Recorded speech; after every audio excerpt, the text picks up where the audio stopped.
The Tain Plantation gleamed like a white jewel amid South Carolina's low country, its columns lifting toward the sky as if in prayer, though no devotion could cleanse the sins embedded in its walls. In the summer of 1836, Charleston hailed the estate as a model of prosperity. Rice fields yielding rich harvests, stables admired by neighboring planters, and a reputation that glittered as brightly as its façade. Its horses were admired and envied by neighboring planters, and its mistress, Ella Lanena Tain, earned respect for maintaining such prosperity despite her widowhood. Lelanina had buried her husband, Colonel William Tain, 3 winters earlier. Most widows might have crumbled under the weight of overseeing such a vast estate, but Lelanina had flourished. Under her direction, the plantation's output increased, a fact that left many Charleston elites puzzled. "Mrs. Tain, you continue to astonish us," Judge Hull commented during a summer soiree on the veranda. "Your cotton yield has exceeded even the Pinckney plantation this season." Eleanor, a woman of 45 with sharp features, once lovely in youth, but now hardened by time, smiled with careful restraint. "God provides for those who provide for themselves, Judge Hull," she replied. What the judge and society failed to see was how Elalana provided for herself. Behind the mansion's polished façade, past the manicured gardens where her 3 daughters entertained callers, stood a separate building hidden by a grove of live oaks. The slaves called it the breeding house, though never within earshot of white people. That evening, after guests departed and twilight fell over the plantation, Lanena retired to her study, ledgers open on a mahogany desk. The plantation's overseer, a large rough man named Silas Webb, waited for her, hat clutched in weathered hands. "The new girl arrived from the Dalton auction," he reported. "Strong, healthy, should yield a good price for her first offspring." Elena nodded without looking up from her calculations. "Have her checked by Dr. Parnell tomorrow. I won't pay extra if she's barren." Her quills scratched across the page with deliberate precision. And what of Mercy's child born that morning, a healthy boy, the perfect size? A cold smile crossed Elalina's thin lips. "Excellent, that makes 3 this month. The traders from Georgia will be pleased." What remained unspoken was that Mercy was not a slave, but a handmaiden of Elalina's own daughter, just 16, impregnated under her mother's orders. The child would be recorded as a slave, his maternal lineage erased. In the East Wing, Elalina's 3 daughters, Caroline, Josephine, and Beatrice, prepared for bed, each keeping secrets that would soon collide into a horror none could avoid. Caroline, 22, stared from her window toward the slave quarters, hand drifting unconsciously to her stomach. Josephine, 20, wrote furiously in a journal she kept hidden beneath a loose floorboard. Beatrice, just 17, wept quietly into her pillow, fearful of her mother's plans for her upcoming birthday. None noticed that a newly arrived house slave named Isaiah watched the Tumain mansion from the shadows of the oak grove. His sister had vanished into Elianina's breeding program 3 months earlier, and he had deliberately been sold to the Tain estate with one purpose: to uncover the truth, and if possible, escape with her. The cicadas screamed through the humid night as a storm gathered on the horizon. By morning, rain would fall on the Tumain plantation, but it would be nothing compared to the flood of secrets threatening to overwhelm them all. Isaiah's first morning at Tumain began before dawn, his body still aching from the journey from Virginia. He had been purchased alongside 5 other men at the Charleston slave market, chosen for their strength and endurance. As he scrubbed the marble entry hall under the watchful eye of Agatha, the head house slave, he carefully listened for any word of his sister Ruth. "Keep your head down and your ears open in this house," Agatha whispered as she passed, voice barely audible. "Curiosity here can be deadly." Isaiah nodded subtly, continuing his quiet observations. The household was already stirring above him. He could hear the soft steps of the daughters moving between rooms, the occasional sharp command from Elalina herself, and the rushed responses of the other household slaves. By mid-morning, he had been reassigned to the stables where he met Jonas, an older slave who had worked on the plantation nearly 30 years. Jonas's hollow eyes reflected a man who had seen countless horrors. "You're new," Jonas observed as they cleaned the stalls. "Where'd they bring you from?" "Virginia," Isaiah answered cautiously. "Hanover County." Jonas nodded, eyes scanning for approaching overseers. "You got a purpose here?" "Most men brought in lately got a purpose," Before Isaiah could answer, Silas Webb arrived, tracking mud from the morning rain. Both men immediately lowered their gaze and worked more diligently. "You," Webb said, pointing at Isaiah. "Mrs. Tain wants the new stock examined. Take this message to Dr. Parnell in town." He handed Isaiah a sealed envelope. The errand was unexpected fortune. Isaiah hoped for any chance to observe the plantation and now he was sent beyond its limits. Perhaps he could gather information in town, or at least memorize the property layout for later. The walk to Charleston took nearly an hour.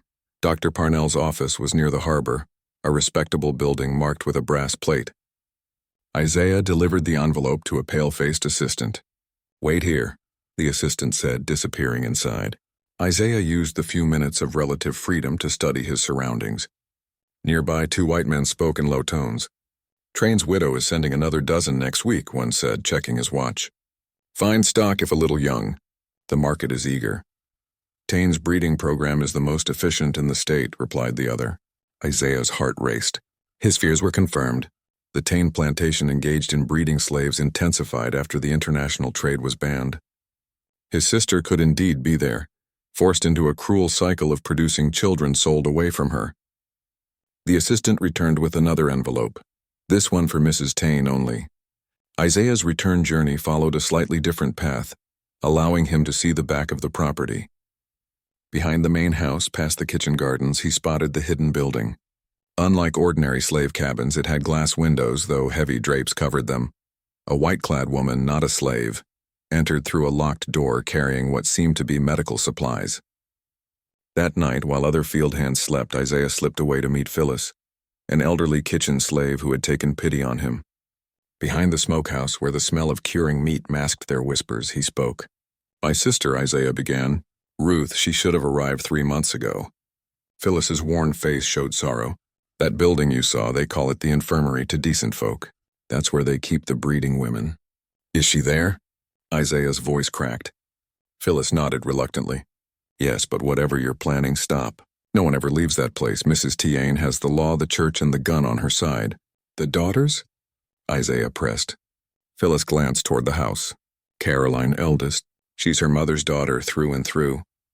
Josephine, she writes things down. Dangerous things. Beatrice, the youngest, is next. When she turns 18, Mrs. Tain has plans for her too." Phyllis stiffened. "Someone's coming. Go." Isaiah melted into the shadows as the night watchman passed, lantern swinging. Sleep eluded him, Phyllis's words echoing in his mind.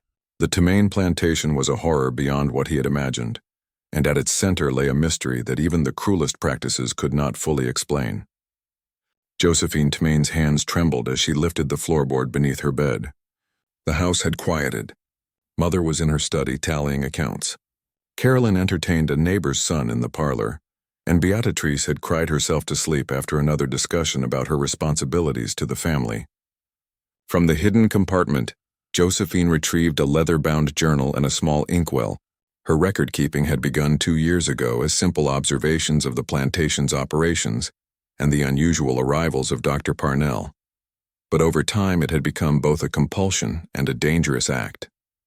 August 17, 1836, another girl taken to the infirmary today. Her name Ruth. 17 women now held there. Mother has ordered special nutrition, fresh meat and molasses, items denied to regular field hands.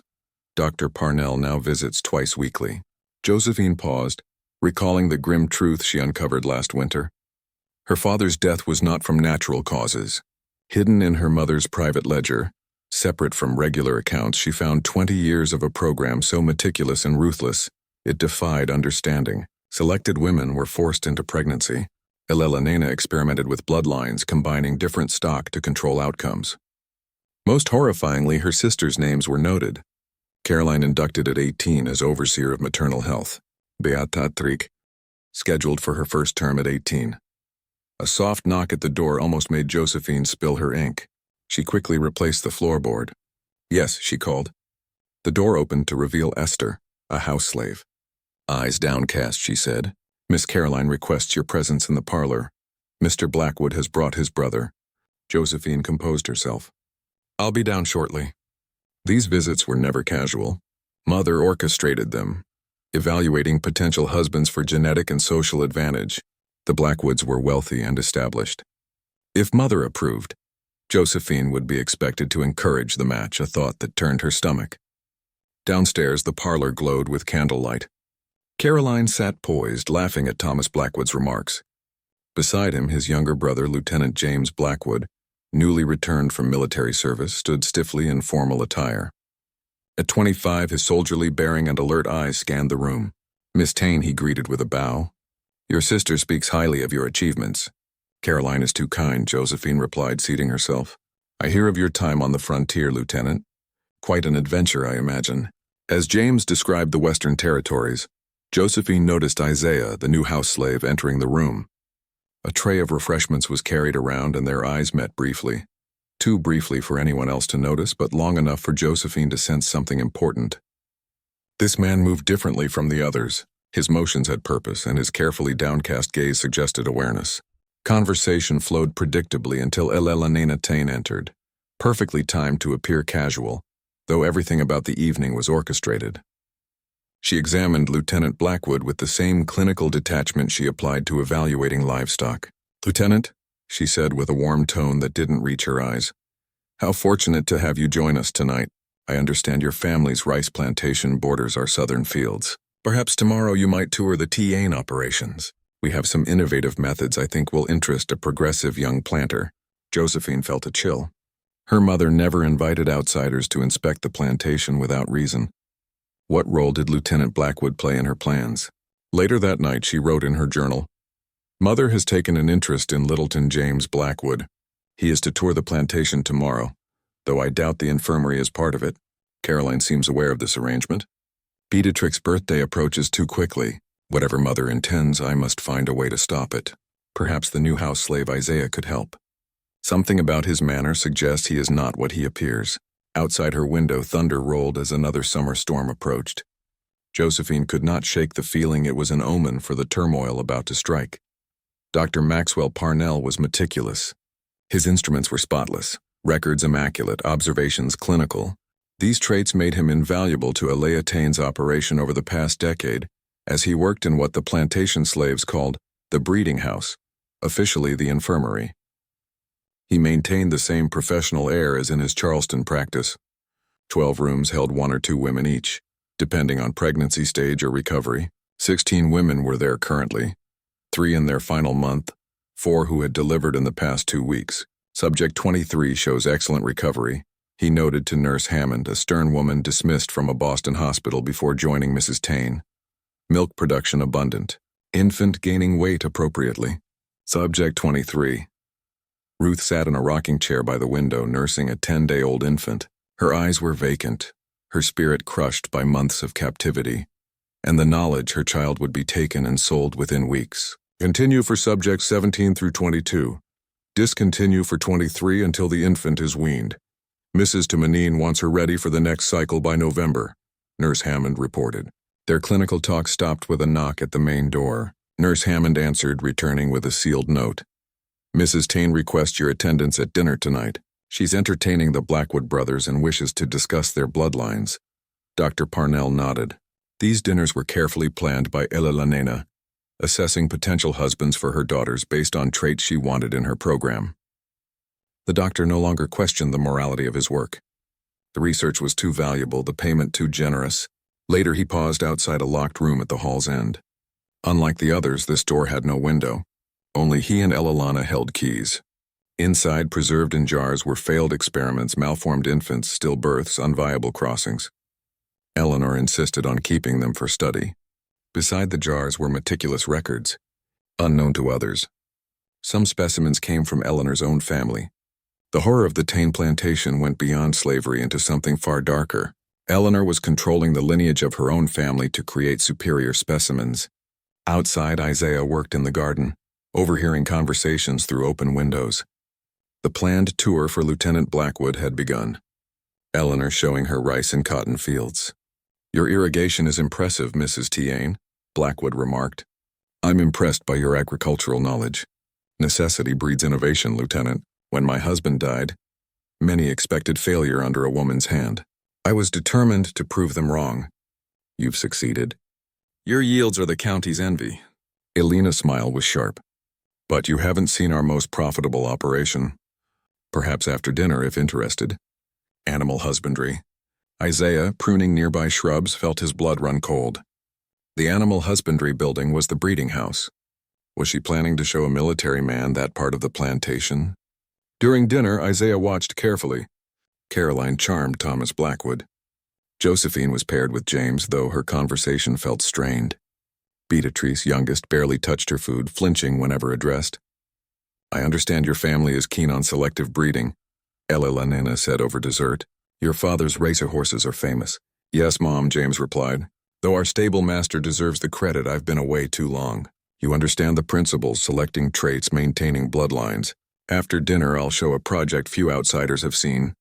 Isaiah nearly dropped the picture he carried. He had to warn Phyllis and Josephine. The tour would almost certainly include the infirmary where his sister was held. Whispering to Phyllis, he said, She's showing him the breeding house tonight. Phyllis's eyes widened. Then she plans to involve him. Nobody sees that place unless they're part of it. I need to get in, Isaiah said. You'll get yourself killed, and her too, Phyllis warned. She slipped him a small key to the back door of the washhouse, which connected to the infirmary through an underground passage. If you're caught, we all suffer, she said, voice trembling. Outside, the storm raged, giving Isaiah cover. Tonight might be his only chance to reach Ruth. But what awaited him inside the infirmary would be worse than imagined. A horror beyond slavery into science and human dignity that could shake Charleston society. Beatrice stared at her reflection, hollow-eyed, barely recognizing herself. In less than 6 weeks, she would turn 18. And her mother had made it clear what that meant. New dresses, strict diet, frequent examinations by Dr. Parnell, preparations for her family duty. A soft knock interrupted her thoughts. Josephine entered without waiting, closing the door. We need to talk, she whispered, about Mother's plans for you. Beatrix's hands trembled. I can't, Josie, I just can't. Josephine sat beside her. Listen, what happened to Caroline? The infirmary. It's all part of something terrible. Mother isn't just breeding slaves. She's... I know. Beatrix interrupted. Caroline said it's my duty to the family, to the bloodline. Father started it all before I was born. Josephine's face went pale. Caroline admitted that to you that our father was selecting traits in slaves, livestock, and us. Beatrix's voice broke. Caroline says it's scientific. Mother continues his work. The Tain line will be superior, it's monstrous. Josephine hissed. And I won't let it happen to you. Lightning flashed outside, casting jagged shadows. Rain lashed the windows like desperate fingers. I've been keeping records, Josephine continued, pulling her journal from a hidden pocket. Everything I've observed, overheard. Mother's ledger, Dr. Parnell's visits, the women in the infirmary. And now she's bringing Lieutenant Blackwood into it. Beatrice looked up sharply. What does he have to do with this? I don't know yet. But Mother never shows the breeding rooms to anyone outside the inner circle. If she is bringing him there, she must have plans. Josephine leaned in closer. We need allies. I think the new house slave Isaiah might be able to help us. Beatrix's eyes widened in alarm. A slave? That's crazy. If Mother finds out, his sister is in the infirmary. He came here on purpose to find her. Josephine took her sister's hands in both of hers. Tonight, while Mother is busy with the Blackwoods, he will try to reach her. A board creaked somewhere in the hall. Both girls froze, staring at the door. For a long moment, there was a terrible silence. Then footsteps moved away down the corridor. We must be careful, Beatrice whispered. Caroline reports everything to Mother and to Agatha, the head house slave. She is Mother's eyes and ears. Not all the servants are loyal to her, though. Phyllis in the kitchen is helping Isaiah. Josephine moved to the window to watch rain run down the glass. Have you ever wondered about our births? About our mothers, she asked. Beatrice looked puzzled. What do you mean? Mother bore us all, didn't she? Did she? Josephine answered softly. I found entries in Father's private journal. He wrote about surrogates and host women. I think she swallowed. Maybe we were born of the breeding program ourselves. The thought hung between them, too awful to take in at once. If it was true, then their whole lives were the result of careful selection. Their own mothers might be held in the place they called the infirmary. Before Beatrice could speak, a soft tap sounded at the door. A signal Josephine knew well as Phyllis's knock. She opened it a crack and found not Phyllis but Isaiah, his clothes soaked through, eyes wide and urgent. Miss Josephine, he whispered. Your mother is taking the lieutenant to the infirmary now. I need your help to get my sister out. Josephine glanced back. Beatrice nodded almost without moving. Well, Josephine said, but you must help us expose everything that goes on here. There's more, Isaiah said, voice tight. When I used the passage from the washhouse, I found something else. A hidden room under the infirmary, jaws. He had to stop. Jars with infants, records with names and dates. Your family names. Beatrice made a small wounded sound. Josephine steadied herself against the door frame. Show us, she said finally. Show us everything. As the three unlikely allies prepared to step out into the storm, Caroline waited in the shadows of the hallway, her face unreadable. In her hand lay the small pistol their father had given her before he died, the same weapon she had used to end his life when he had threatened to reveal the truth of the breeding program. Caroline had chosen long ago to stand with her mother's vision of a perfected line. She would not let her sister's weakness ruin what they had built. The storm turned the manicured grounds into a treacherous swamp. Isaiah led the sisters along a faint path that skirted the formal gardens, keeping near the trunks of great oaks. Lightning lit their progress in stark frozen flashes. Three figures hunched against the downpour, moving like shades between two worlds. The washhouse stood some 50 yards from the main house, a squat brick building. The tunnel entrance lay beneath the big copper tubs. Josephine had her journal tucked into her bodice, wrapped in oilcloth to keep it dry. Beatrice followed close, her nightdress soaked, bare feet splattered with mud. Neither sister had ever left the main house without proper dress or an escort. This midnight walk in storm and secrecy was their first real act of rebellion. They reached the washhouse without being seen. Inside, Isaiah worked quickly and confidently, sliding a heavy copper tub aside to reveal a trap door in the stone floor. The hinges protested as he lifted it, exposing a narrow flight of steps down into darkness. How did you learn of this? Josephine asked above the sound of the rain. Phyllis, Isaiah replied. She's worked here 40 years and knows every hidden passage made for servants to move unseen. Beatrice peered into the black pit below. We need light. Nissa produced a small tin lantern and struck a match with trembling fingers. The tiny flame painted their faces in an eerie light as they began to go down. The tunnel was better built than they expected, with brick walls and a packed dirt floor. It ran straight for about 50 yards and then split. The right passage led to the infirmary. Isaiah said the left. He did not know. Josephine hesitated only a moment. We'll take the left first. If it connects to Mother's secret room, it may hold the proof we need. The left corridor continued for 20 yards and stopped at a heavy oak door banded with iron. A large padlock held it shut. We can't break that, Beatrice whispered. Josephine produced a ring of keys she had taken from her mother's study the week before. I've been waiting for the right moment, she said. The third key fit, and the lock surrendered with a click that sounded too loud in the narrow space. Isaiah pushed the door open and lifted the lantern. The small chamber beyond was arranged with careful order. Glass-fronted cabinets lined the walls, rows of specimen jars inside. A large desk stood in the center, its surface crowded with ledgers and odd instruments. The air smelled of chemicals and something sweet and clinging that caught in the throat. Beatrice stumbled back and let out a sound that might have been a prayer or a cry. Oh God, she whispered. Inside each jar floated a preserved human fetus at different stages of growth. Neat labels gave parentage, dates of gestation, and cause of termination. The notes included deliberate removals when defects were suspected or traits judged undesirable. Josephine moved to the desk with rising dread and opened a leather-bound journal. These are Dr. Parnell's notes, she breathed. He's been doing experiments in selective breeding, using the enslaved as subjects. Isaiah stepped closer, lantern held steady, and peered into the cabinets. These dates go back 20 years, he said. Before your mother took full control, Josephine realized it began as our father's project, but Mother made it systematic after his death. She turned pages and halted as a new set of entries caught her eye. Isaiah, these aren't all from enslaved women, she said. She pointed to entries marked with the family crest. The records showed surrogates used to carry children fathered by selected men, children raised as legitimate members of the family. That explained why Caroline was so loyal. She had been part of it from the start. Josephine felt her voice go hollow. She knows she was involved from the beginning. But why would she keep doing this? Beatrice asked, face twisted with horror and confusion. What is the aim of it all? Voices echoed down the right-hand passage, the infirmary direction, carried by the damp air. Lenina's clear tones were unmistakable, and a man's deeper voice answered. Lieutenant Blackwood was being shown what had been promised at dinner. "We have to hide," Isaiah urged, snuffing the lantern. "If they find us here, no." Josephine cut him off, voice suddenly firm. "This ends tonight. I'm taking these records. They are evidence of crimes that even Charleston will not ignore." She began stuffing ledgers and journals into a canvas sack she found beneath the desk. Isaiah moved to the trapdoor. "We must reach the infirmary first," he said. "My sister is still there, and your mother is bringing Blackwood, too." Josephine nodded. "Beatrice, take these back to the house and hide them under my floorboards," she ordered. "If we are not back by dawn, bring them to Judge Holloway in Charleston. Only him, do you understand?"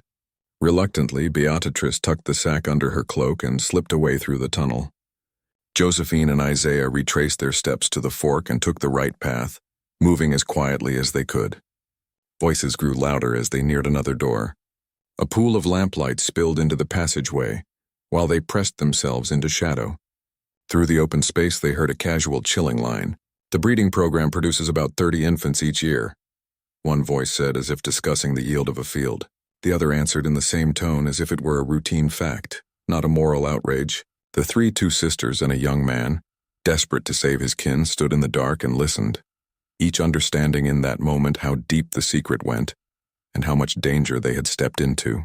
"With careful selection, we've raised birth weight by 12% and cut infant deaths to under 5%. "Remarkable results indeed," came Blackwood's reply, his voice oddly flat. "And these women are mostly slaves, correct?" "Yes, though we've seen success with certain mixed lineage surrogates as well. The secret is strict record-keeping and tightly controlled conditions." Isaiah's face twisted with rage. Josephine put a steadying hand on his arm, shaking her head in warning. They needed to know the full scope of the operation before making any move. "Do you think these methods could be scaled?" Blackwood asked with proper oversight. "Absolutely. Picture plantations across the South producing not only cotton and tobacco, but a bred human stock selected for specific traits, strength, endurance, and a degree of intelligence. The economic potential is huge. And your own daughters, do they accept their place in this plan?" There was a pause before Lana answered. "Caroline accepts our vision completely.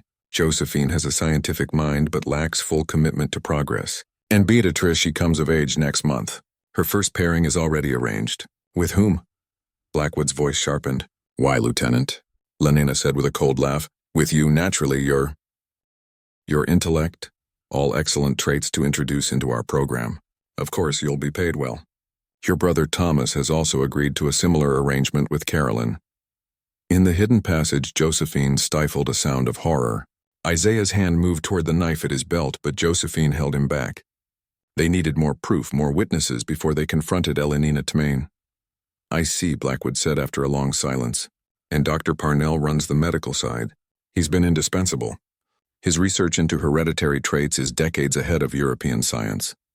Together, we are refining methods that will change how humans are cultivated." As Elenina sketched out her monstrous plan, Isaiah and Josephine eased the door wider, catching a partial view down the infirmary's main corridor. At the far end, Elenina stood with Blackwood near one of the patient rooms. Dr. Parnell had joined them, offering clinical notes on the women visible through the observation windows. "My sister," Isaiah whispered urgently. "She would be in the recovery ward, third door on the right, according to Phyllis." Josephine nodded. "We need a diversion." Before they could shape a plan, the main entrance burst open. Caroline Tmain stood in the doorway, drenched and wild-eyed, her father's pistol held tightly in one white-knuckled hand. "Mother," she cried, "Josephine and Beatrice are missing, and I found this in the tunnel." She held up Josephine's journal, pages fluttering. "They know everything. They're planning to expose us." Elenina's face hardened to stone. "Find them," she ordered. "Search every building, every field. They must not be allowed to leave the plantation." In the hidden passageway, Josephine and Isaiah exchanged grim looks. Their chance for stealth had vanished. Now their only hope was to reach Ruth and flee before the Tain estate claimed more victims of its horrors.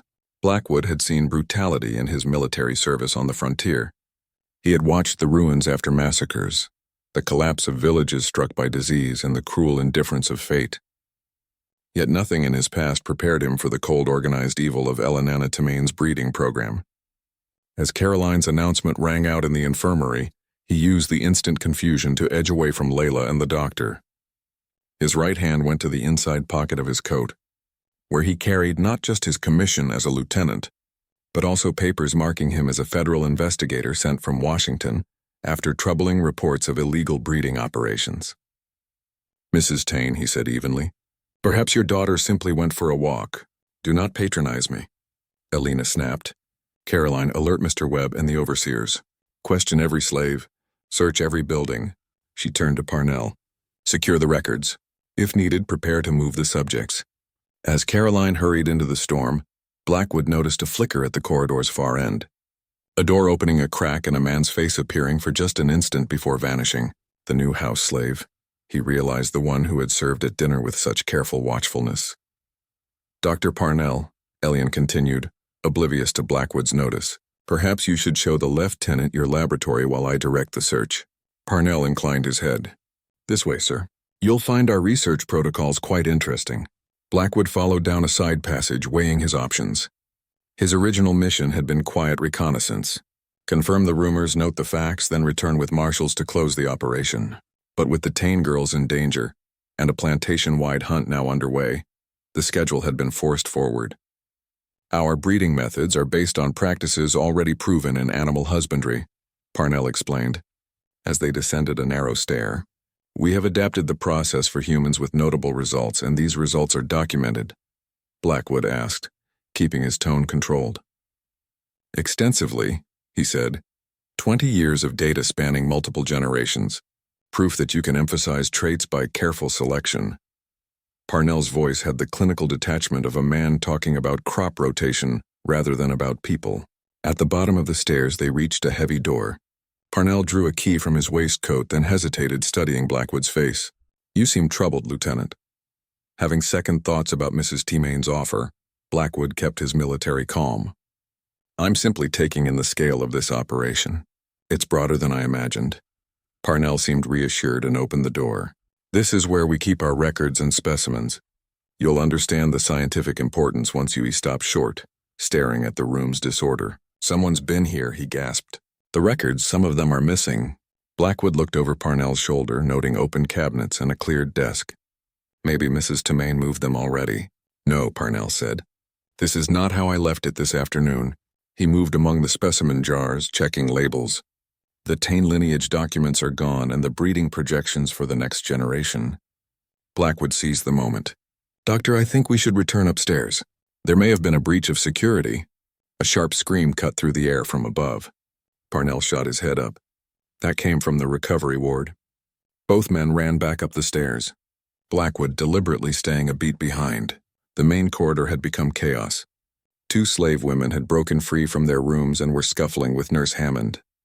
At the far end, Ellie and Nina was shouting orders to house slaves summoned from the mansion. In the confusion, Blackwood spotted the slave he had noticed earlier, Isaiah urging a young woman in what looked like Josephine Tain toward a side exit. The other daughter was nowhere to be seen. Blackwood acted instantly. Reaching inside his coat, he pulled out not a pistol but a whistle. Standard Army issue with a clear, high tone meant to cut through noise.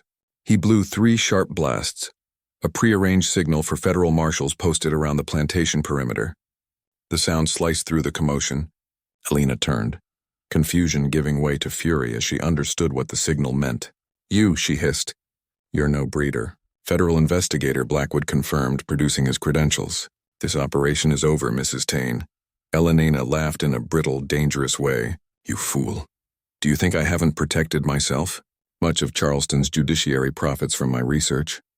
The governor himself has backed our expansion." "Perhaps," Blackwood said. "But I answer to Washington, not Charleston.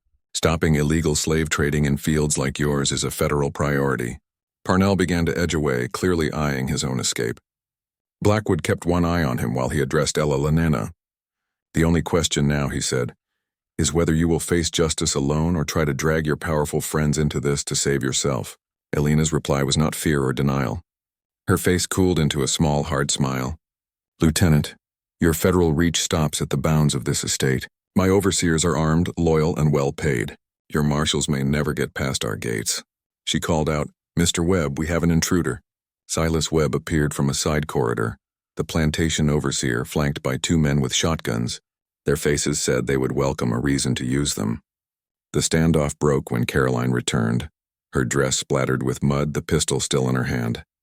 Mother Josephine and that new house slave tried to escape through the north fields with one of the breeding women. Elena's attention snapped to the woods. Stop them at all costs. The documents they've taken. At that moment, the hidden pair ducked into the next cell of the passage, hearts hammering. Josephine clutched her journal to her chest, pages damp with sweat. Isaiah pressed a finger to his lips and listened. Footsteps and shouted orders echoed through the corridors above.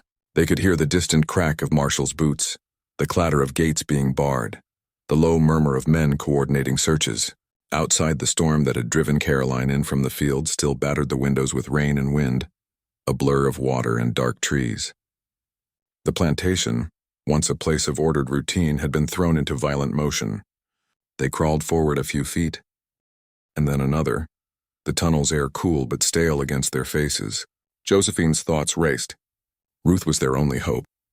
Ruth, who knew the marshal's schedule, who had promised a rendezvous at the old ash by the north fence if anything went wrong. If they could reach Ruth, maybe they could slip into the timber and ride the back roads to safety. But the documents, those records Parnell mentioned, could not be left in Lenina's hands. They proved the whole scheme, the lineage charts, the notes on selection, the ledgers that mapped which women had borne which children, and the financial projections that showed how profitable this would be. If those papers fell back into the master's possession, every plan to stop the program would be ruined. Above them, someone cursed. Steps approached the corridor's entrance. Josephine flattened herself into the earth and felt Isaiah press his weight flat over her shoulder. The pipe they had used to reach the tunnel had been masked under dirt at the entrance. They had only a few moments before the searchers might check every hidden space. A voice called out, and then another answered. The searchers' boots passed close enough that Josephine could hear their soles slap the wood and the scrape of a pickaxe against stone. Time felt fragile like the skin on a drum. If even one of the marshals turned and looked down the tunnel, they would be found. Isaiah moved without thinking, silent and quick.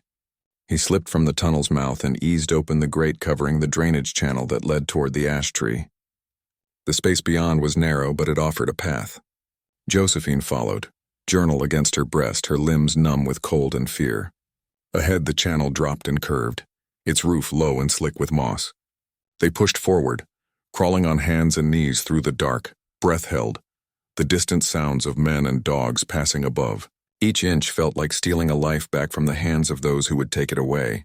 They emerged near the edge of the north field, the rain reduced to a fine mist. The ash tree stood as a lone silhouette against the gray sky, its branches whipping in the wind. Ruth was already waiting, wrapped in a coarse coat, her face drawn and alert. Behind her, two riders adjusted their saddles. The marshal's whistles still sounded faintly from the distance, but the outer cordon had been distracted by the commotion at the house. Ruth flung the saddle to one of the riders, handed Josephine a parcel wrapped in oilcloth that felt thick with important papers. "This is what you took from the lab," she whispered, voice quick. "Keep it safe and get it out of state. I will go back and try to draw them away." Josephine shook her head. "I can't leave without my sister, not without Beatrice." Ruth's jaw tightened. "Then help me lead them out. Together we can split the search." Isaiah gave a curt nod. They had no time for speeches.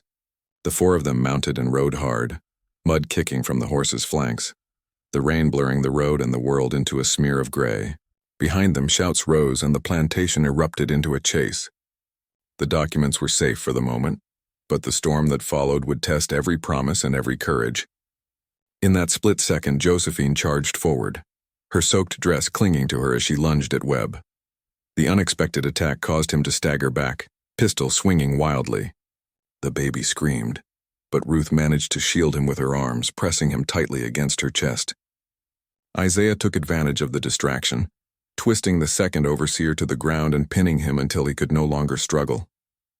Moses, the ferry operator, stood firm at the edge of the dock.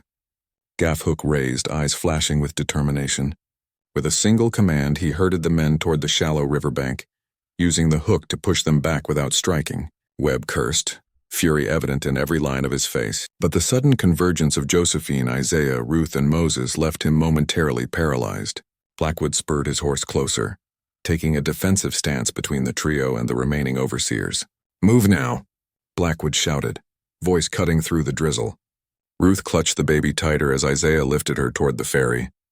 Josephine followed, carrying the documents in one hand, and with her other she grasped the rope ladder Moses lowered from the flat-bottomed boat.